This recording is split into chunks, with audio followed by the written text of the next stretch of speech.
നമ്മളുടെ ഇന്നത്തെ video hair care base ചെയ്തിട്ടുള്ള ഒരു ഹോം റെമഡിയാണ്. മുടിക്ക് വേണ്ടി ആഴ്ചയിൽ ഒരു ദിവസമെങ്കിലും ഞാൻ ട്രൈ ചെയ്യുന്നതാണ് താളി യൂസ് ചെയ്യൽ. അപ്പോൾ ഹസ്ബൻഡ് വീട്ടിൽ വന്നതിന് ശേഷം ഞാൻ ആദ്യമായിട്ട് കാണുന്നതാണ് ഈ നീരോളി എന്ന് പറഞ്ഞിട്ടുള്ള ചെടി. അത് താളിയായിട്ട് യൂസ് ചെയ്യാൻ പറ്റുന്നതും. അപ്പോൾ അതാണ് ഞാനിപ്പോൾ ട്രൈ ചെയ്യുന്നത്. അപ്പോൾ ഇതിൻ്റെ ലീഫ് എന്ന് പറഞ്ഞാൽ ചെറിയൊരു ലീഫാണ്. അപ്പോൾ നമ്മൾ മുടിക്കനുസരിച്ചിട്ട് വേണം നമ്മൾ അതിൻ്റെ ലീഫ് നമുക്ക് എടുക്കാൻ, പൊട്ടിക്കാൻ. അപ്പോൾ ചെറിയ ഇലയുണ്ട്, കുറച്ചധികം നമ്മൾ ക്വാണ്ടിറ്റിയിൽ എടുക്കേണ്ട വരും. ഇപ്പോൾ താളി എന്ന് പറയുന്നത് നമ്മൾ സ്കാൽപ്പ് ഒരു ഷാമ്പൂ പോലെ നമുക്ക് യൂസ് ചെയ്യാൻ പറ്റിയതാണ് ഈ താളി എന്ന് പറയുന്നത്.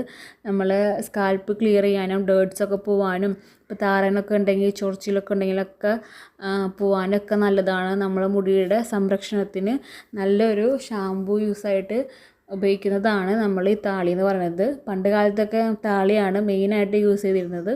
അങ്ങനെ ഈ ലീഫ് ഞാൻ സെപ്പറേറ്റ് ചെയ്തെടുക്കുകയാണ്. ഇതിൻ്റെ വലിയ സ്റ്റെമ്മുകളൊക്കെ മാത്രമേ ഞാൻ സെപ്പറേറ്റ് ചെയ്യുന്നുള്ളൂ. അപ്പോൾ ചിലർ ഈ ലീഫ് കല്ല് മുറിച്ചിട്ടൊക്കെ തേക്കുമെന്ന് പറയും. പക്ഷേ ഇതെങ്ങനെ പറ്റാമെന്ന് എനിക്കറിയില്ല. പക്ഷേ എനിക്ക് ടൈം കൺസ്യൂമിന് വേണ്ടി ഞാൻ മിക്സിയിൽ അരച്ചെടുക്കുകയാണ് ചെയ്യുന്നത്. അപ്പോൾ നമ്മൾ സ്കാൽപ്പ് പണ്ടൊക്കെ ഷാമ്പുവിന് പകരം താളിയല്ലേ ഉപയോഗിച്ചിരുന്നത് എല്ലാവരും. അപ്പോൾ അന്നത്തെ കാലത്തേക്കാണ് ഇപ്പോൾ എല്ലാവരും വരുന്നത്. അപ്പോൾ നല്ല നമ്മൾ സേഫ്റ്റിക്കും നമ്മൾ ഹെയർ കെയറിനും നല്ല ബെസ്റ്റായിട്ടുള്ള താളി.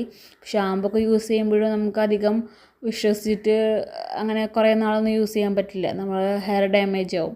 അപ്പോൾ ഇത് നമുക്ക് വിശ്വസിച്ചിട്ട് നമ്മൾ നാച്ചുറലായിട്ടുള്ള ലീഫ് കൊണ്ട് നമുക്ക് ഷാമ്പു ആയിട്ട് യൂസ് ചെയ്യാൻ പറ്റിയിട്ടുള്ളതാണ്. ഇപ്പോൾ നമ്മൾ ഇപ്പോൾ ചിലവർക്ക് മുടിയൊന്നും കുളിച്ചിട്ട് ഉണങ്ങാണ്ട് കംപ്ലീറ്റ് ഉണങ്ങാണ്ടൊക്കെ ഇരിക്കുമ്പോൾ ഇച്ചിങ് വരും. അങ്ങനെയൊക്കെ വരുന്നവർക്ക് ഇതൊക്കെ നല്ലൊരു ഓപ്ഷനാണ്.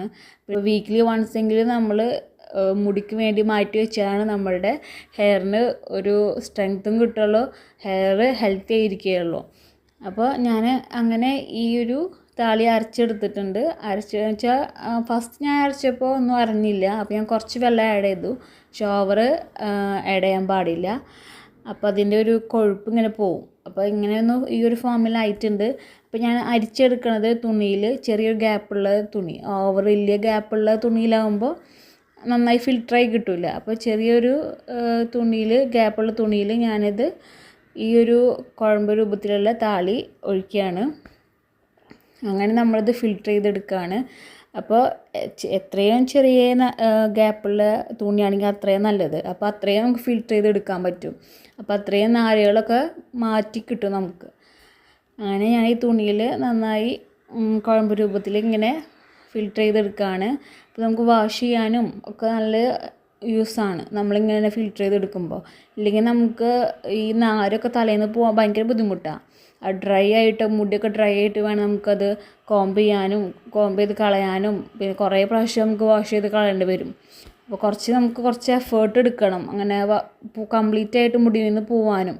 അപ്പോൾ അതിനെക്കാട്ടി നല്ലത് ഇങ്ങനെ ഫിൽറ്റർ ചെയ്തെടുക്കുമ്പോൾ കുറേ നാരുകൾ ഇങ്ങനെ മാറി കിട്ടിയിട്ടുണ്ട്. അപ്പോൾ ഇതാണ് നമ്മളുടെ നീരോലിയുടെ താളി. നല്ല കുഴമ്പ് രൂപത്തിലായിട്ടുണ്ട്. മെയിനായിട്ട് നമ്മൾ സ്കാൽപ്പിലാണത് അപ്ലൈ ചെയ്യേണ്ടത്. നല്ല ബെസ്റ്റായിട്ടുള്ള ഒരു ഹോം റെമഡിയാണ്. എല്ലാവരും ട്രൈ ചെയ്യുക.